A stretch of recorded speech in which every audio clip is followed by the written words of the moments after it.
ప్రభువైన యేసుక్రీస్తు నామములో ఈ కార్యక్రమాన్ని వీక్షిస్తున్న మీ అందరికీ నా యొక్క హృదయపూర్వకమైన వందనాలు తెలియపరుస్తున్నాను. అలాగే నాకు ఈ అవకాశం కల్పించిన దేవాది దేవునికి నేను నా కృతజ్ఞతాస్తుతులు చెల్లిస్తున్నాను. హల్లెలూయా. దేవుని యొక్క వాక్యములో నుండి మనం కొద్ది నిమిషాలు ధ్యానించుకుందాం. మరి మట్లాది వారము జరుపుకుంటున్నాం కాబట్టి ఆ సందర్భంగా మరి దేవుని యొక్క వాక్యమును మనము ధ్యానించుకుందాము. ఈరోజు ధ్యానము నిమిత్తము జకర్యా గ్రంథము 9వ అధ్యాయము 9వ వచనం మనం చదువుకుందాం. జకర్యా గ్రంథము 9వ అధ్యాయము 9వ వచనం. సియోను నివాసులారా బహుగా సంతోషించుడి, యెరూషలేము నివాసులారా ఉల్లాసముగా ఉండుడి. నీ రాజు నీతిపరుడును రక్షణ గలవాడును దీనుడనై గాడిద పిల్లను ఎక్కి నీ యొద్దకు వచ్చుచున్నాడు. హల్లెలూయా. ఇక్కడ మరి జకర్యా ద్వారా దేవుడు పలుకుతున్నటువంటి మాటలను ఇక్కడ మరి మనము చాలా స్పష్టంగా మరి మనం చూస్తున్నాం. సో ఆయన యేసుక్రీస్తు వారి యొక్క మరి యెరూషలేము ప్రవేశమును గురించి జకర్యా ఇక్కడ మాట్లాడుతున్నాడు. ఎందుకంటే మరి మనం కూడా మరి చూసినట్లయితే యేసుక్రీస్తు వారు శిలువ మరణానికి శిలువ శ్రమలకు మరి మన రక్షణ కొరకైన మరి ఆ యొక్క కార్యమును నెరవేర్చుటకు ఆయన వెళ్తున్నాడు. కానీ వెళ్తున్నప్పుడు ఆయన యొక్క ప్రవేశమును మరి మనం చూసినట్లయితే నిజంగా ఇక్కడ చెప్పబడినట్లుగా సియోను నివాసులారా బహుగా సంతోషించి యెరూషలేం నివాసులారా ఉల్లాసముగా ఉండి అన్నట్లుగా మరి ఆయన ప్రవేశం అంతా ఆ ప్రయాణం అంతా ఎంతో ఉల్లాసంగాను ఎంతో ఉత్సాహంగాను ఒక విజయవంతమైనటువంటి ప్రవేశముగా మరి మనం చూస్తున్నాం. అందుకనే that is called as the triumphal entry. మరి ఆ గాడిద పిల్ల మీద కూర్చొని ఆయన వెళ్తుంటే దారి పొడుగున వస్త్రాలు పరిచి మరి మట్టలు పట్టుకొని ప్రజలందరూ హోసన్నా హోసన్నా దావీదు కుమారునికి జయము, ప్రభు పేరట వచ్చి వాడు స్తుతింపబడును గాక అని చెప్పేసి ఆయనను స్వాగతిస్తున్నట్లుగా మరి మనం చూస్తున్నాం.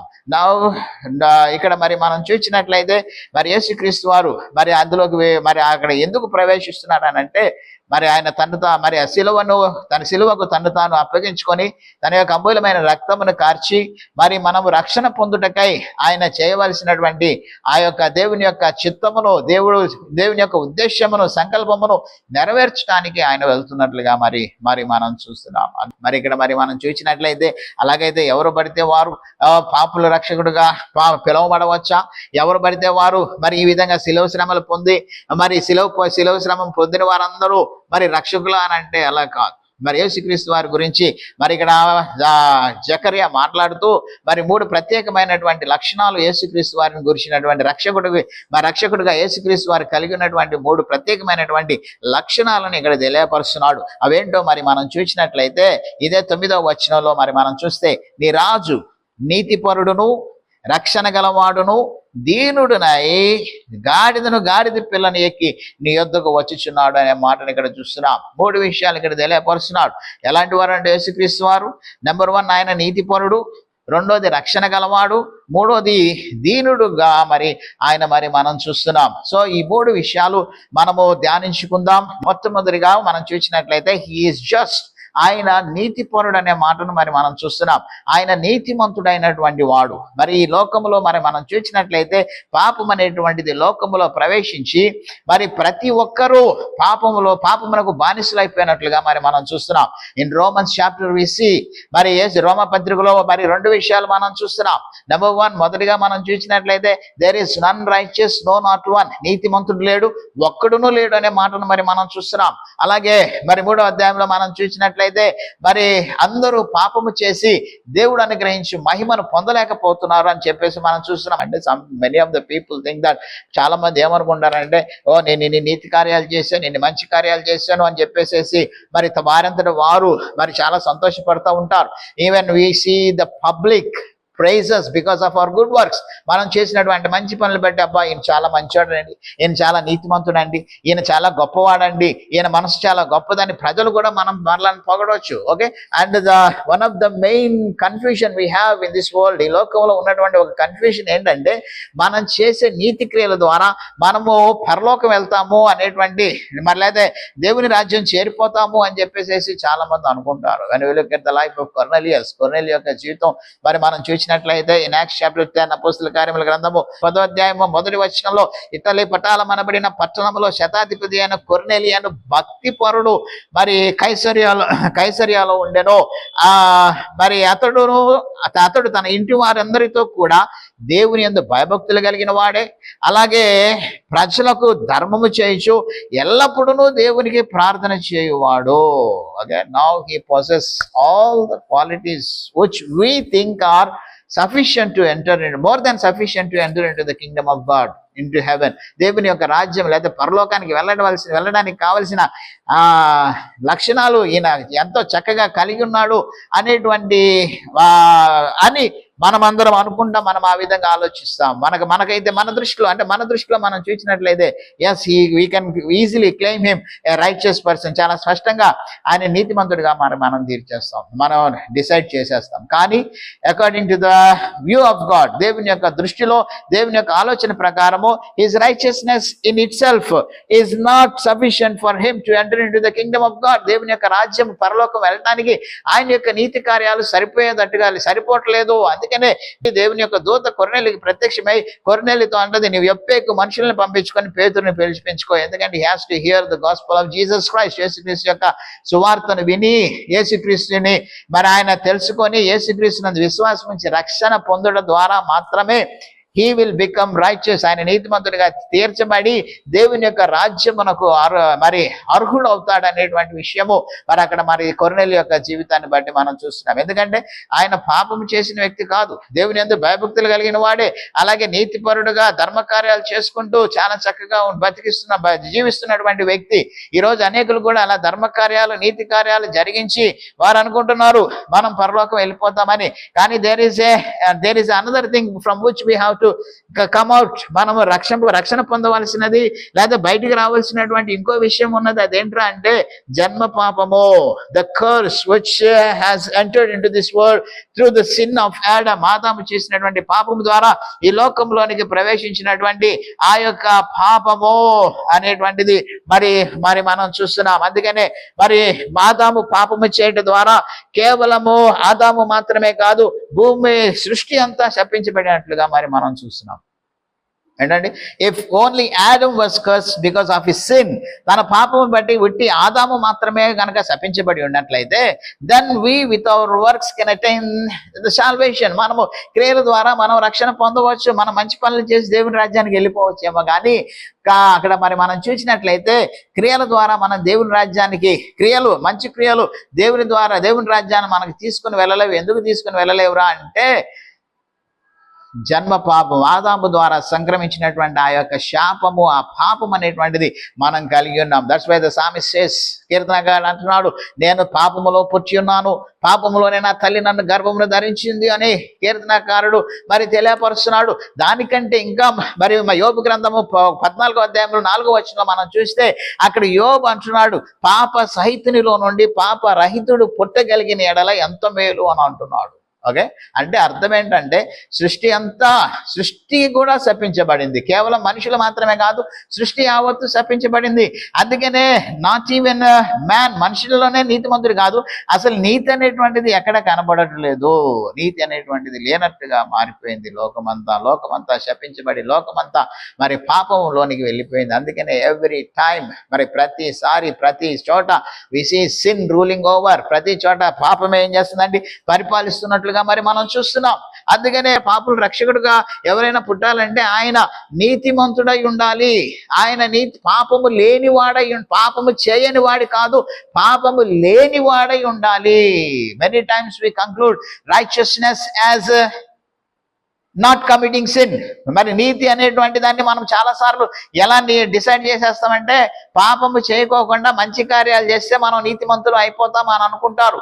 కానీ పాపము చేయకోకుండా నీతి కార్యాలు చేస్తే మనము నీతిమంతులు అవటం కాదు. నీతి అనేటువంటిది ఏంట్రా అనంటే మరి సిన్లెస్నెస్, పాపము లేనటువంటి వారిగా మనం ఉండటము, అది నీతి. And there is no one who can claim that I am a sinless man. నేను పాపము లేని వాడనని చెప్పుకోగలిగినటువంటి వాడు ఎవడు లేడు. పుట్టిన ప్రతి ఒక్కడు పాపము చేసి ఉన్నట్లుగా మరి మనం చూస్తున్నాం. there is none righteous, no not one.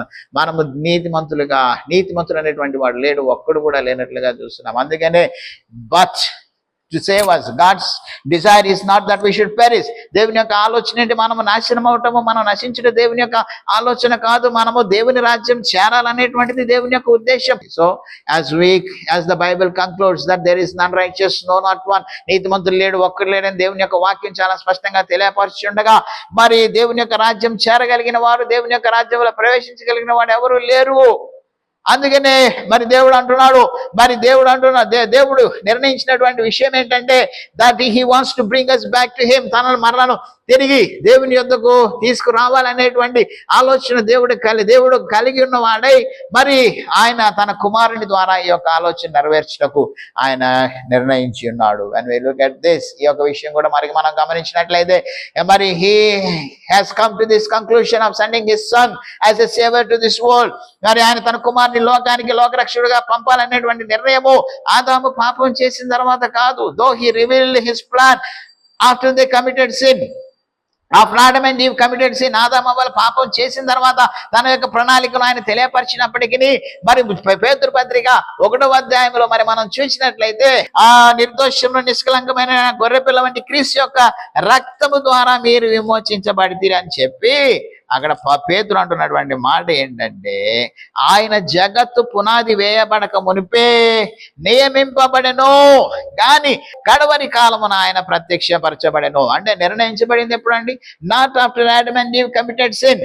ఆదాము అవ్వలు పాపం చేసిన తర్వాత ఆయన నిర్ణయించబడలేదు. అంటే ఆదాము అవ్వలు పాపం చేసేసినాక దేవుడు కూర్చొని అరే నేను ఆదాముతో అన్నాను కదా, ఇదో ఈ పండు తినమని నేను నిశ్చయంగా చచ్చిపోతామని చెప్పాను, కాబట్టి ఇప్పుడు ఏం చేద్దాం, మనం ఆదాముని చంపేద్దాం లేదంటే ఇంకేదైనా మార్గం ఉందా అని అప్పుడు కూర్చొని ఆలోచించింది కాదు ఇది. The plan was already made even before the foundation of the world. జగత్తు పునాది వేయబడక మునిపే ఈ యొక్క ప్రణాళిక దేవుడు కలిగి ఉన్నాడు. అందుకని the moment, the day in which man committed the sin, ఏ దినమైతే మరి మనుషుడు పాపం చేస్తున్నాడో ఆ దినమున దేవుడు మరి అక్కడ ఆదికాండ 3వ అధ్యాయము 15వ వచనంలో అంటున్నాడు, ఇదిగో నీకును స్త్రీకిని నీ సంతానమునకును స్త్రీ సంతానమునకును వైరము కలుగ చేసేదను అని చెప్పేసేసి అక్కడ దేవుడు మరి మాట్లాడుతున్నట్లుగా మరి మనం చూస్తున్నాం అంటున్నాడు. ఇక్కడ వారి సంతానమునకు అనట్లేదు. ఎవరి సంతానమునకు అనట్లేదండి? వారి అంటే ఆదాము అవ్వల సంతానానికి అలాగే నీ సంతానానికి అనట్లేదు. స్త్రీ సంతానం అనేటువంటిది మరి అక్కడ చాలా ప్రత్యేకంగా దేవుడు మాట్లాడుతున్నాడు. And when we look at Paul's explanation about this seed, ఈ సంతానము అనే మాటను గురించి పౌలు యొక్క వివరణలో మరి మనం చూస్తే ఇక్కడ అలాగే అబ్రహాముతో దేవుడు మాట్లాడినట్లుగా through your seed all the descendants of the earth shall be blessed. నీ సంతానము ద్వారా భూమి యొక్క సమస్త వంశములు ఆశీర్వదించబడని దేవుడు పలికినటువంటి ఆ మాటను మరి పౌలు చాలా స్పష్టంగా తెలియపరుస్తూ సంతానములు అని బహువచనం వాడకుండా సంతానం అని ఏకవచనం వాడుతూ ఆ యొక్క ఏకవచనం ఈ సంతానం అనేటువంటి మాట refers to Jesus Christ, యేసుక్రీస్తును గురించి నా మాట అనేటువంటి యేసుక్రీస్తును సూచిస్తున్నది అనేటువంటి విషయాన్ని పౌలు చాలా స్పష్టంగా తెలియపరుస్తాడు. సో ఇక్కడ ఏంటంటే ఆదాము శపించబడ్డాడు, ఆదాము ద్వారా సృష్టి అంతా శపించబడింది. కాబట్టి ఆదాము ద్వారా జన్మించిన వ్యక్తి పాపమును కలిగి ఉంటాడు, కానీ పాపము చేసిన వాడు పాపులను రక్షించుటకు యోగ్యుడు కాదు, నీతిమంతుడై ఉండాలి. కాబట్టి దేవుడు అంటున్నాడు స్త్రీ సంతానము మాత్రమే. Now when we look in Luke chapter 1 verse 34, లూకాసు వార్త 1వ అధ్యాయము 34-35 వచనాల్లో మనం చూసినట్లయితే now the same thing Mary asks to the angel, నేను ఏ పురుషుని ఎరగని దానవే ఇది ఎలాగూ జరుగును అని చెప్పేసేసి ఆ మరియా అడిగినప్పుడు అక్కడ అంటున్నాడు దేవుని యొక్క దూత అంటున్నాడు, ఏమంటున్నాడండి 34వ వచనంలో 35వ వచనం మనం చూస్తే పరిశుద్ధాత్మ నీ మీదికి వచ్చును, సర్వోన్నతుని శక్తి నిన్ను కమ్ముకొనును గనక పుట్టబోవు శిశువు పరిశుద్ధుడై దేవుని కుమారుడు అనబడును. మరి పరిశుద్ధాత్మ ద్వారా ఆమె గర్భము ధరించినటువంటి ధరించున్న విషయాన్ని అక్కడ మనం చూస్తున్నాం. ఎందుకంటే పుట్టబో శిశువు ఎలాగుండాలి? పుట్టబో శిశువు పరిశుద్ధుడై ఉండాలి, పాపము లేనివాడిగా ఉండాలి. పాపం అంటే జన్మ పాపము కర్మ పాపం అనేటువంటిది ఏది లేకోకుండా ఆయన ఉండాలి. అందుకనే మరి ఆయన నీతి పరుడు అని తెలియపరచడానికి మొట్టమొదటి విషయం, first thing that declares him righteous, ఆయన నీతిమంతుడని తెలియపరిచే మొదటి విషయం ఏంటంటే his birth itself, his conception itself declares that he is righteous. ఆయన పుట్టుక మరి ఆయన గర్భధారణ మనం చూసినట్లయితే అదే చాలా స్పష్టంగా తెలియపరుస్తుంది, ఆయనలో పాపము లేదు, ఆయన నీతిమంతుడు అనేటువంటి విషయాన్ని మరి అక్కడ మరి మనం చూస్తున్నాం. అందుకని అంటున్నాడు వేసి ఐజా చాప్టర్ 7 verse 14, యెషయా గ్రంథం 7వ అధ్యాయము 14వ వచనంలో మనం చూసినట్లయితే యెషయా ప్రవచనం చెప్తున్నాడు, ఇదిగో కన్యక గర్భవతి అయి కుమారుని కనను. ఇదే అందరికీ అర్థం కానిది, ఎవరు తెలుసుకోలేనటువంటిది, తెలుసుకోలేక ఎగతాళి చేసేటువంటి ప్రశ్న కూడా ఇదే. ఏం చేస్తున్నారండి? తెలుసుకోలేక అర్థం కాక ఏం చేస్తున్నారు? ఎగతాళి చేస్తున్నారు. ఓకే, కానీ అక్కడ మరియ కూడా అంటది, ఇది ఎలాగ జరుగును అంటే దేవునికి అసాధ్యమైనది ఏదైనా ఉన్నదా? ఓకే, ఎగతాళి చేయాలంటే ముందు నువ్వేం తెలుసుకోవాలి? దేవుడు అంటే ఏంటో తెలుసుకోవాలి. మరి దేవుడు సర్వశక్తిమంతుడైతే అందరినీ రక్షించేయచ్చు కదా. అందరినీ రక్షించడానికే కదా ఆయన వచ్చింది, కొంతమందిని కాదుగా. దేవుడు లోకమును ఎంతో ప్రేమించును కాబట్టి లోక రక్షకుడిగా, లోక పాపములను మోసుకుని దేవుని గొర్రె పిల్లగా ఆయన ఈ లోకానికి వచ్చాడు. కాకపోతే అక్కడ ఒక కండిషన్ ఏంటంటే ఆయన యందు విశ్వాసం ఉంచి ప్రతివాడు నశింపగా నిత్య జీవం పొందును. నీవు నిత్య జీవం పొందాలి, రక్షణ పొందాలంటే నీవు ఆయన యందు ఏం చేయాలి? ఆయన నమ్ముకోవాలి, ఆయన యందు విశ్వాసం ఉంచాలి. అంతేగాని నీ ఇష్టానుసారంగా నీవు జీవించేసి ఆయన ప్రేమామూర్తి అయితే ప్రేమమూర్తే, కానీ at the same time he is just, ఆయన నీతిమంతుడు, అన్యాయము చేసేవాడు కాదు, అన్యాయాన్ని ప్రోత్సహించేటువంటి వాడు కాదు, ఆయన అన్యాయస్తుడైన దేవుడు కాదు అని దేవుని వాక్యం తెలియపరుస్తున్నది. అంటే ఎట్టగొట్ట ఏమలేదు, నాకు ఈయనంటే ఇష్టం కాబట్టి ఈయన పాపం చేసి ఆయన దుర్మార్గుడైన నేను పరలోకం తీసుకుంటున్నాను. That is against his character, అది ఆయన స్వభావమునకు విరుద్ధము.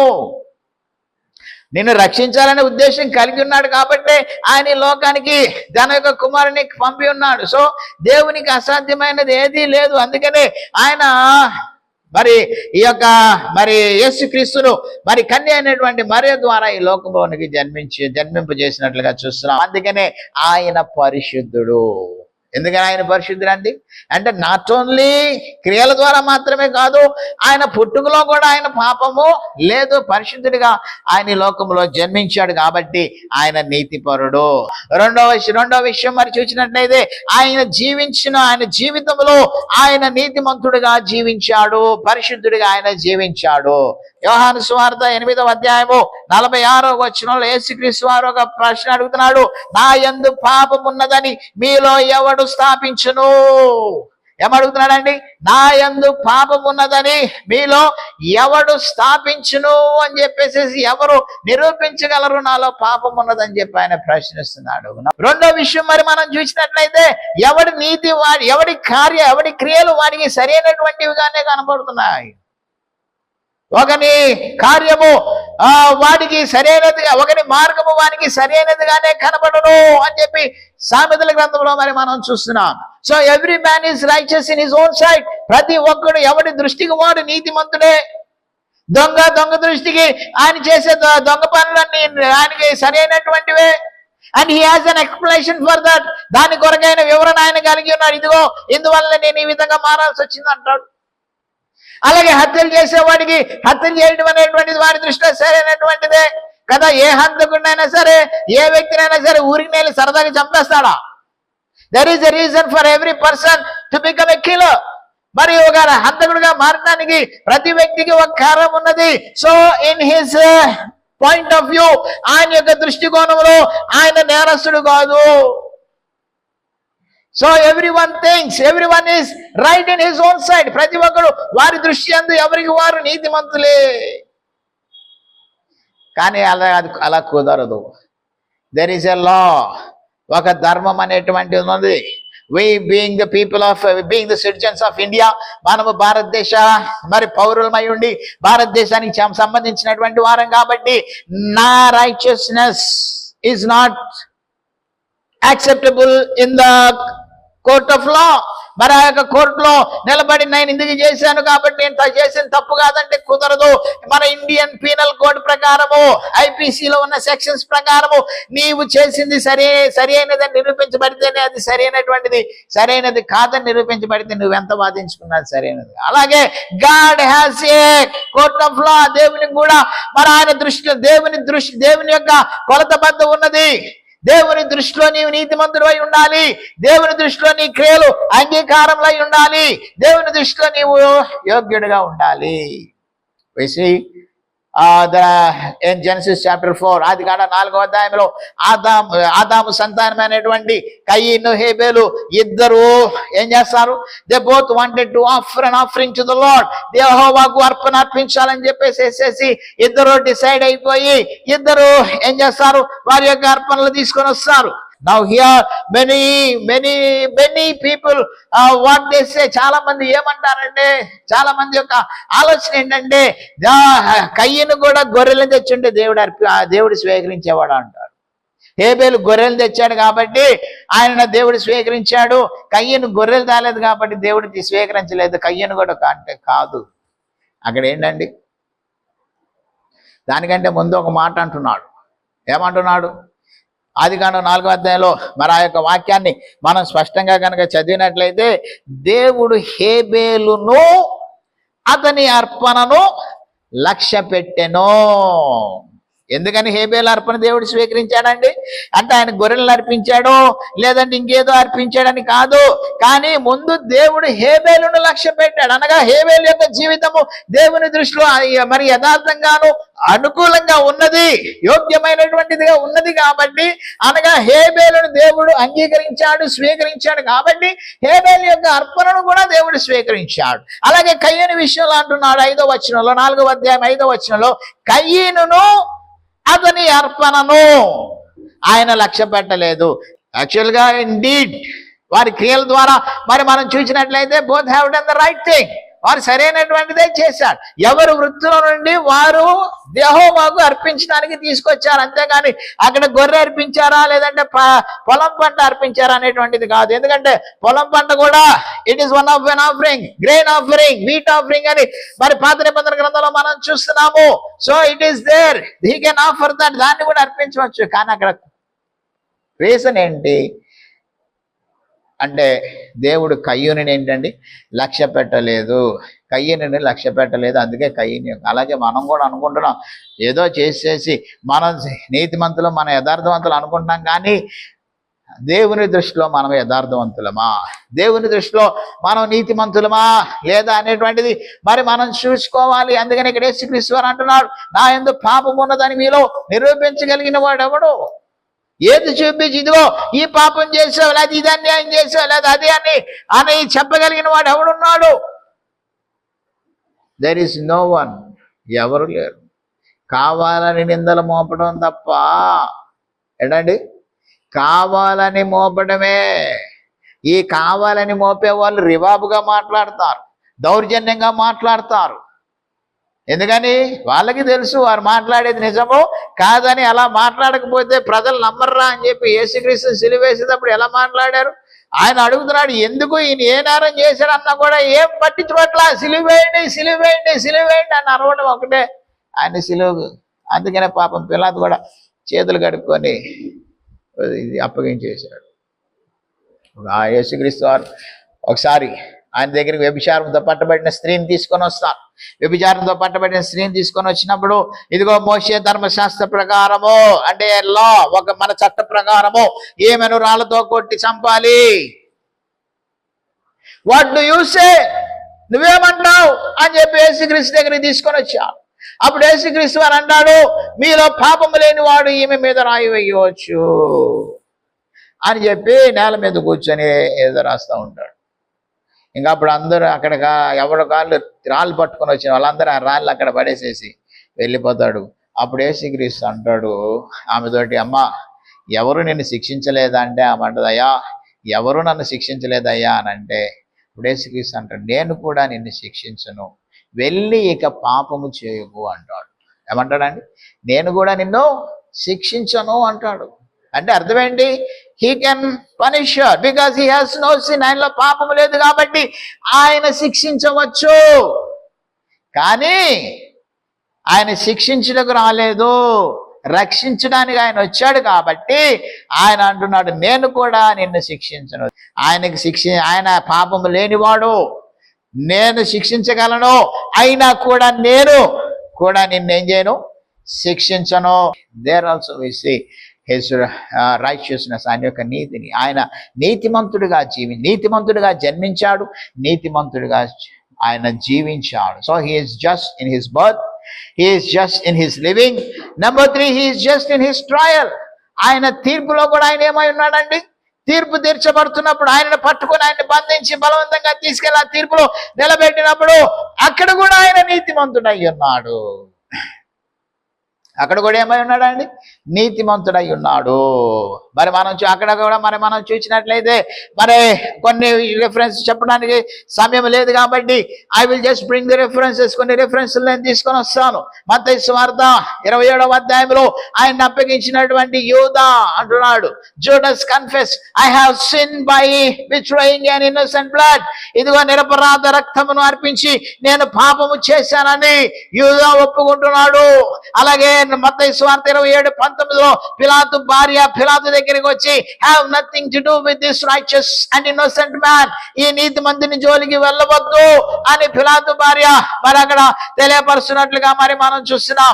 అలాగే మరి మత్తయి సువార్త 27వ అధ్యాయం 23వ వచనంలో పిలాతు ప్రశ్నిస్తాడు, why what has he done that is evil, ఈయన చేసిన పాపము ఏంటి, ఎందుకు ఈయన్ని సిలువ వేయాలి అని చెప్పేసి పిలాతు కూడా ప్రశ్నిస్తాడు. ఎందుకంటే they found no evil in him, ఆయనలో ఏ విధమైనటువంటి పాపము నేరము ఆయనలో కనబడలేదు కాబట్టి ఆయన మరి ఆ విధంగా మరి తెలియపరుస్తున్నాడు. So in all the judgement of the trial of Jesus, యేసుక్రీస్తు వారి యొక్క తీర్పంతటిలో మరి మనం చూసినట్లయితే there was no place where he was proven guilty. ఆయన నేరస్తుడని లేదంటే పాపము చేశాడని నేరము చేశాడని నిరూపించబడడం అనేది ఎక్కడ మనం చూడట్లేదు. ఫస్ట్ పిలాతు దగ్గర మనం చూస్తున్నాం. Then he was sent to Herod. Herod దగ్గరికి పంపించాడు. పిలాతు వల్ల కాగా హెరోద్ కూడా ఏం చేశాడు, ఆయనకు కూడా ఏ నేరంగా ఏది ఆయనలో కనపడలేదు కాబట్టి బాబు నాకు సంబంధం లేదు, నువ్వే చూసుకో, నీ ప్రాంతం వాడు కదా అని మళ్ళా పిలాతు దగ్గరికి పంపించాడు. పిలాతు మరి ఆ విధంగా ఇక ఆయనలో ఏది కనబడిపోయేసరికి చివరికి పిలాతు అంటున్నాడు, I am innocent of this righteous man's blood, ఈ నీతిమంతుని రక్తం విషయమై నేను నిరపరాధిని అని చెప్పి ఆ మీదే చూసుకోండి అని చెప్పి ఇక ఆయన చేతులు కడుక్కొని వాళ్ళ పోరు తట్టుకోలేక వాళ్ళకి అప్పగించేసాడే తప్ప నేరస్తుడిగా వారికి అప్పగించలేదు. సో ఇన్ హిస్ ట్రయల్, ఆయన యొక్క తీర్పులో కూడా ఆయన నేరస్తుడని నిరూపించడం వల్ల అక్కడ కూడా he was confessed and accepted as a righteous person. నీతిమంతుడిగానే ఆయన ఒప్పుకోబడ్డాడు. నీతిమంతుడిగానే ఆయనను ప్రజలు మరి ఆ నీతిమంతుడనే ఆయన తీర్పు పొందినట్లుగా చూస్తున్నాం. కానీ ప్రజల యొక్క పోరు తట్టుకోలేక ఆయన్ని సిలువగా అప్పగించి ఆయన సిలువ మరణానికి అప్పగించాడు. సో రక్షకుడికి ఉండాల్సిన మొదటి qualification, like we saw in the book of Job, యోబు గ్రంథాలు మనం చూసినట్లుగా పాప సహితునిలో నుండి పాప రహితుడు పుట్టాలి, పాపము లేనివాడు కావాలి రక్షించడానికి. సో ఆ పాపము లేనివాడు ఎవరై ఉండాలిరా అంటే దేవుని కుమారుడై ఉండాలి. My dear brothers and sisters, నా ప్రియమైన సహోదరి సహోదరులారా, if there is any other possible way in which we can be saved, మనం రక్షింపబడినట్లుగా వేరే ఇంకో ఏ మార్గం ఉన్నా సరే దేవుడు దాన్నే ఇచ్చేవాడు. కానీ దీన్ని ఇవ్వడానికి తన కుమారుణ్ణే పంపడానికి గల కారణము ఏంటంటే ఆయన ద్వారా తప్ప ఎవడను తండ్రి వద్దకు రాలేడు. ఈ మార్గము తప్ప వేరే మార్గం మనం రక్షణ పొందినట్లుగా వేరే మార్గము లేదు. ఈ నామము తప్ప మరి ఏ నామము ఇవ్వబడలేదు. అందుకనే ఆయన తన అద్వితీయ కుమారుణ్ణి ఈ లోకానికి పంపవలసి వచ్చింది. కాబట్టి బ్రహ్మదేవుని బిడ్డలారా, ఆయన నీతిపరుడు. ద ఫస్ట్ క్వాలిఫికేషన్ జకరియా ప్రొఫెసైస్, జకరియా ప్రవచిస్తున్నటువంటి మొదటి క్వాలిఫికేషన్, నీ రాజు నీతిపరుడు. ఇంకా 2 ఉన్నాయి, రక్షణ గలవాడును దీనుడును. సమయం లేదు కాబట్టి వచ్చేవారం వాటిని మనం ధ్యానించుకుందాం. కాబట్టి ఈ యొక్క సాయంకాల సమయంలో ఆయన నీతిపరుడు. నీతిపరుడు కాబట్టే ఆయన రక్షించడానికి అర్హుడు, యోగ్యుడై ఉన్నాడు.